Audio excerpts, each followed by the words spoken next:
बसरा नाम के शहर में एक आदमी रहता था जिसका नाम था अबू मोहम्मद, लेकिन लोग उसे प्यार से लेजी बोन्स, बहुत आलसी कहते थे।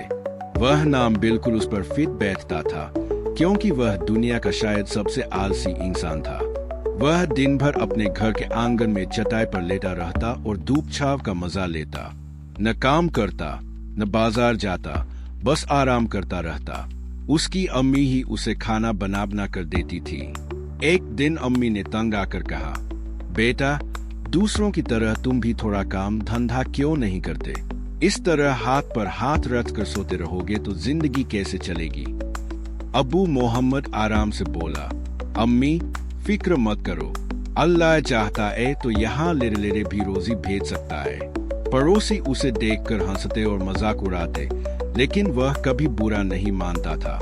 इसी बीच एक दिन एक अगानी सौदागर उस गली से गुजरा। उसने देखा कि एक आदमी धूप में लेटा है, मानो उसे कुछ फिक्र ही नहीं पड़ता। उसने पड़ोसियों से पूछा, ये कौन है जो इस तरह रास्ते में पड़ा रहता है?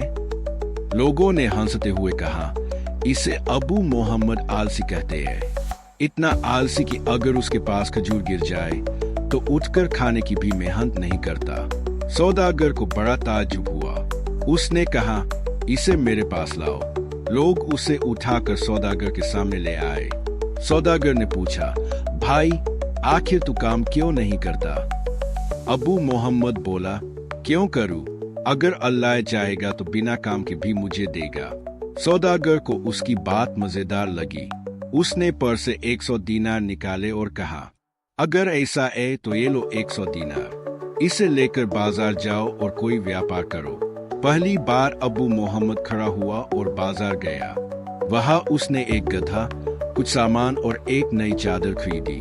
लोग उसे देखकर हैरान रह गए कि ये क्या? लेजी बोन्स चलकर बाजार गया। कुछ दिन बाद वह उस गधे पर सवारी करते हुए सैर के लिए बाहर निकला। रास्ते में कुछ बच्चे खेल रहे थे। उनमें से एक बोला, क्या मजा आए अगर गधा भाग जाए। सब बच्चे शोर मचाने लगे और गधा डरकर भाग गया।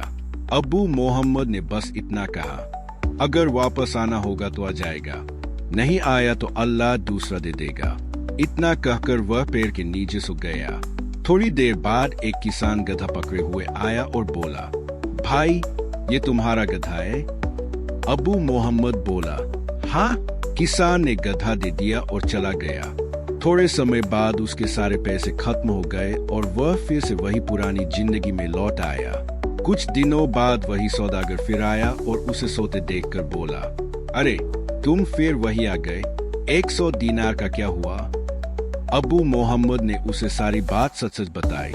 सौदागर जोर जोर से हंसने लगा और बोला, अच्छा अब ये 200 दीनार ले लो और इस बार कुछ ठीक ठाक व्यापार करना।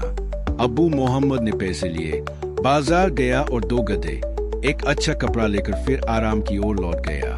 कुछ दिन बाद वह सैर को निकला और फिर सो गया।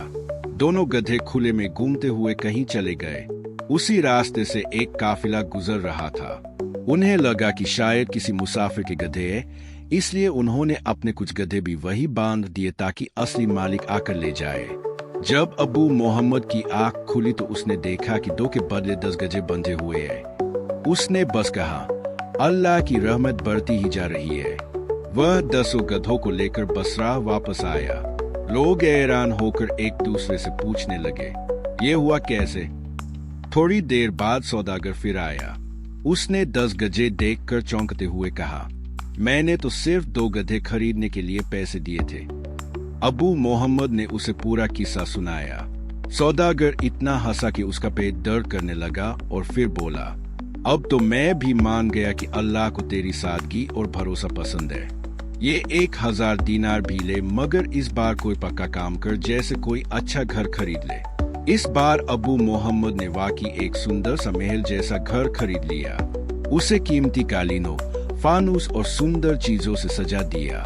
अब रोज सुबह उसके दरवाजे पर कोई गर्म खाना, सोने के सिक्के और उपहार रख जाता। असल में वो अपनी दौलत में से गरीबों की भी मदद करने लगा था, इसलिए अल्लाह उसकी मदद करता रहा।